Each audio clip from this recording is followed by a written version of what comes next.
Hi welcome to this video. इस video में हम कुछ क्वेश्चंस करेंगे ऑन यूक्लिड्स डिवीजन एल्गोरिथम जो कि हमने लास्ट वीडियो में पढ़ी थी। ठीक है, तो let's get started. So in the first question हमें वो डिवीजन एल्गोरिथम यूज करना है to find HCF of these two numbers, और जो हमारा एल्गोरिथम है वो ये दिया हुआ है। ठीक है, सो जैसे हमें पता है तो इनमें से जो बड़ा नंबर है उसको हम सी मान लेते हैं। सो सी इज इक्वल टू 225 और छोटे नंबर को हम डी मान लेते हैं। So now by Euclid's division lemma we know that कि इनको हम इस फॉर्म में लिख सकते हैं कि c is equals to D Q plus R. So basically इसको हमने 225 को 135 से एक तरह से डिवाइड करना है। सो हम 225 को वैसे लिख सकते हैं, 135 तो एक बार ही डिवाइड होगा, बाकी रिमाइंडर बच जाएगा। सॉरी 80 नहीं आएगा, 90 आएगा। ठीक है, अब ये जो दो नंबर्स हैं, ये क्यू है और ये आर है, ये हमने कैसे फाइंड करे हैं? बेसिकली हमने 225 को 135 से डिवाइड करा। ठीक है, तो एक बार ही डिवाइड होगा, नीचे 90 बचेगा। अभी ये दोबारा डिवाइड नहीं हो सकता, राइट, 135 से। सो ये हमारा क्वेश्चन है और ये रिमाइंडर है। ठीक है, नाउ ये हमारा फर्स्ट स्टेप हो गया, हमने फाइंड कर लिए क्यू और आर। अब हमने देखा आर ज़ीरो नहीं है, सो हम यहाँ पे गए apply the division lemma to D and R. तो हमने डी और आर पे अब डिवीजन लेमा लगाना है। तो डी क्या है यहाँ पे? ये डी है और ये आर है। सो अब हमारा जो बेसिकली 135 को हमने 90 के टर्म्स में लिखना है। तो 135 को 90 से डिवाइड करना है, तो 91 क्वेश्चन आ जाएगा और बाकी 45 रिमाइंडर आ जाएगा। ठीक है, नाउ फिर देख रहे हैं कि हमारा जो अभी रिमाइंडर है वो ज़ीरो नहीं आया, तो अब क्या करेंगे? 90 और 45 पे लगाएंगे। तो 90 is equals to 45 into 2 plus 0। ठीक है, तो अब ज़ीरो हमारा रिमाइंडर आ गया, तो ज़ीरो रिमाइंडर आ गया, तो D is the HCF। So 45 is R HCF of C and D। तो जो हमारे जो ओरिजिनल C एंड D थे उनका HCF है। ठीक है, वैसे जो 45 है वो 90 और 45 का भी HCF है। ठीक है, right, we can see that. और बट ये ओरिजिनल नंबर्स का भी HCF है। हमने ये लास्ट वीडियो में सीखा था कि कैसे है ये। ठीक है, नाउ सेकंड पार्ट। नाउ हमें जो नंबर्स हैं अब ये थोड़े बड़े नंबर्स हैं, 38220 और 196।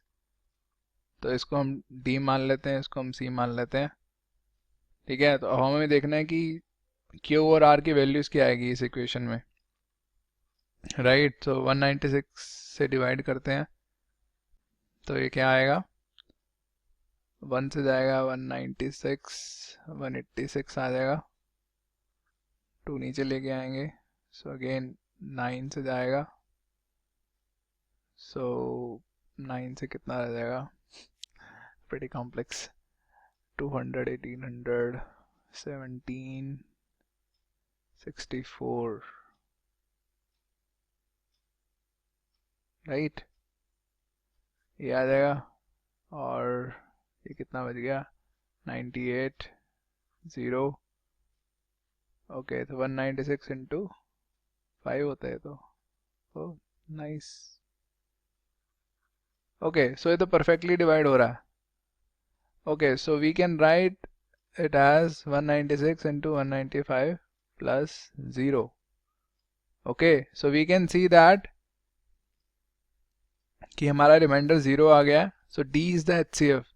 So जिस 196 जो है हमारा HCF है। ठीक है, तो वैसे भी अगर हमें पता है कि दो नंबर्स हैं और ये जो एक नंबर हमारा दूसरे का मल्टीपल हो, सो जो छोटे वाला नंबर होता है हमारा HCF हो जाता है, राइट। तो हम देख सकते हैं इस प्रोसेस को यूज़ करके फर्स्ट स्टेप में हमारा आंसर आ गया, दैट 196 इज आर HCF। ठीक है, ओके लेट्स मूव फॉरवर्ड। तो सेकंड क्वेश्चन है हमारा, हमारे पास एक आर्मी कंटिजेंट है जिसमें 616 मेंबर्स हैं, 616 मेंबर्स हैं, and they have to march behind an army band of 32 members in a parade. So एक परेड हो रही है जिसमें एक आर्मी बैंड है और पीछे आर्मी के 616 लोग हैं। ठीक है, तो पहले आर्मी बैंड चलेगा, उसके पीछे आर्मी के बंदे चलेंगे, आर्मी मेंबर्स, ठीक है। और ये कितने हैं, 616 हैं, और ये कितने हैं, 32 हैं, ठीक है। The two groups are to march in the same number of columns, ठीक है। तो सेम नंबर ऑफ कॉलम्स होने चाहिए। तो जैसे हमारे ऐसे लोग चल रहे हैं, समझ लो 8-8 लोग करके चल रहे हैं, सो 8,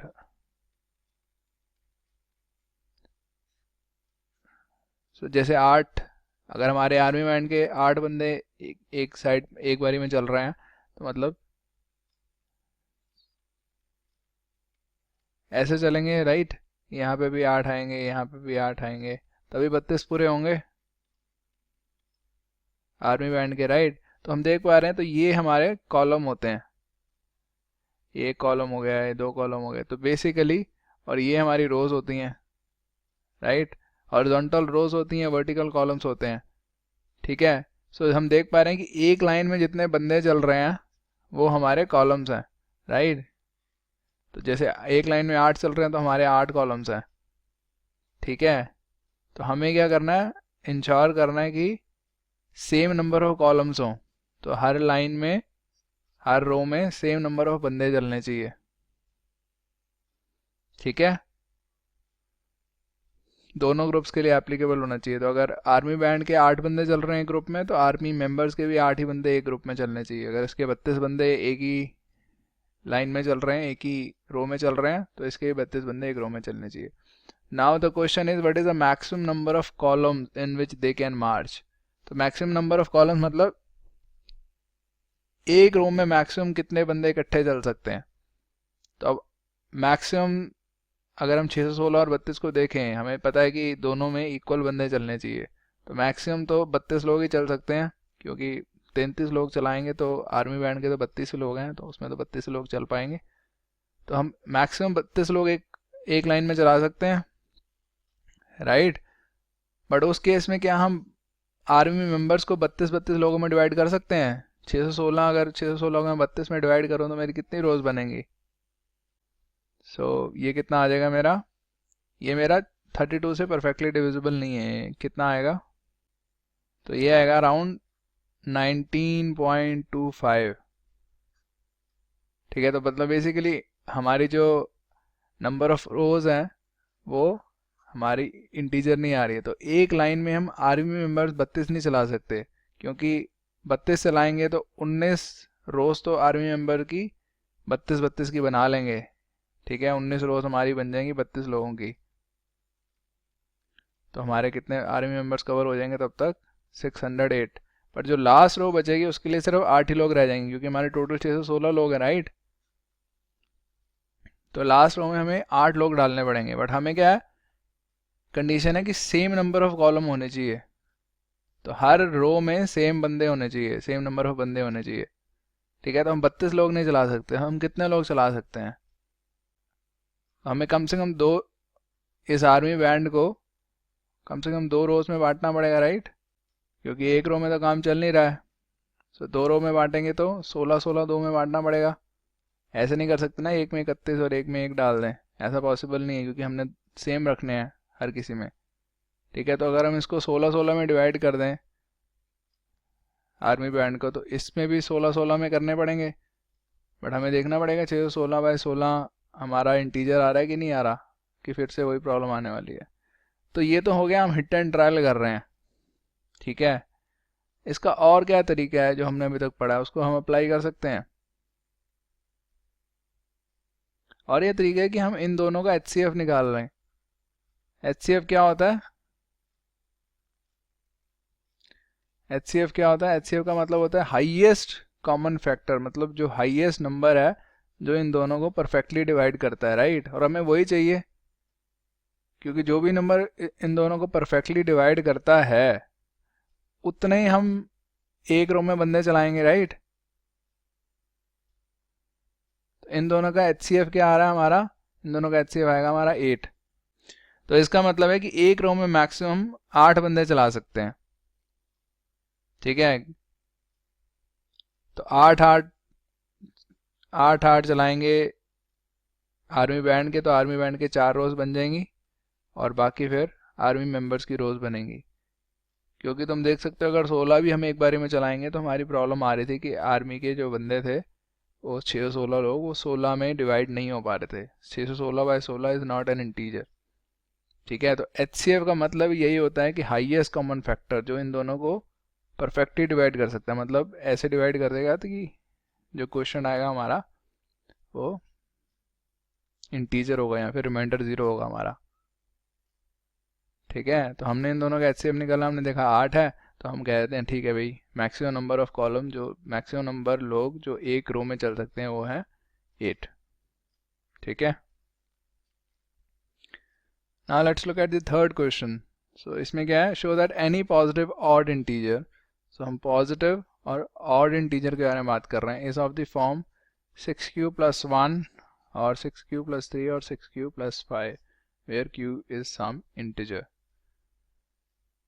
सो इसको कैसे करेंगे, कुछ समझ आ रही है? तो इसमें हम बेसिकली यूक्लिड्स का डिवीजन लेमा यूज़ करेंगे, जो कहता है कि for every positive integers A and B हमारे पास दो यूनिक नंबर्स होते हैं, इंटीजर्स होते हैं q and r, such that a is equals to bq + r। तो इसको हम कैसे यूज़ कर सकते हैं, देखो हमें क्या चाहिए, हर पॉजिटिव ऑड इंटीजर को हमें 6q + 1 दिखाना है, या 6q + 3 या 6q + 5, तो 6 का एक तरह से 6q + समथिंग दिखाना है। ठीक है, तो हम क्या लेते हैं, लेट्स से कि a is a positive integer मान लेते हैं। Now let's take b is equal to 6। तो नाउ अगर हम इसको यूज़ करें, जो हमारा यूक्लिड्स डिवीजन लेमा है, तो हम कह सकते हैं कि a is equals to bq + r।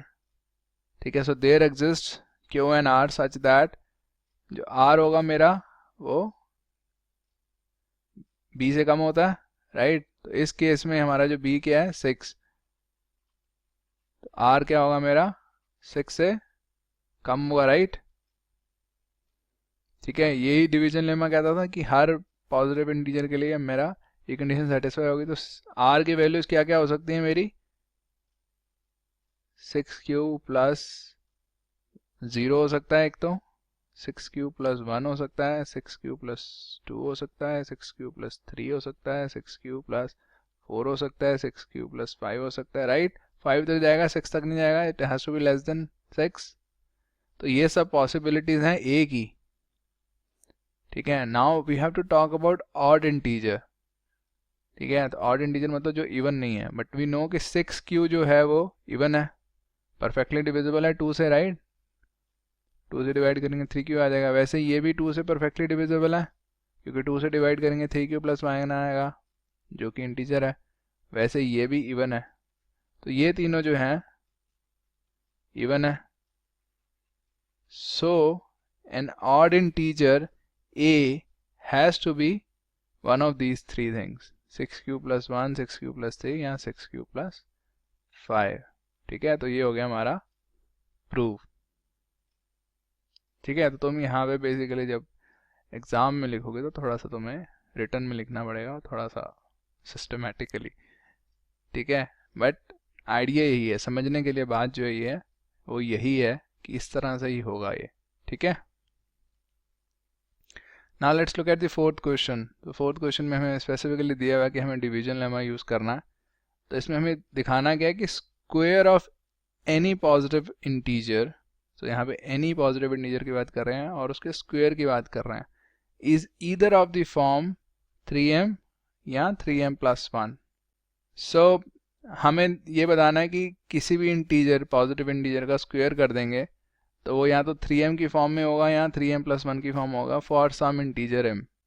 तो अगेन इसमें हम यूक्लिड्स का डिवीजन लेमा यूज़ करेंगे। तो लेट्स से कि हमारा जो पॉजिटिव इंटीजर है कोई भी ले लेते हैं a, और लेट्स से b को हम क्या लें, अब इस केस में हमें 3 का मल्टीपल दिखाना है, 3 ले देते हैं।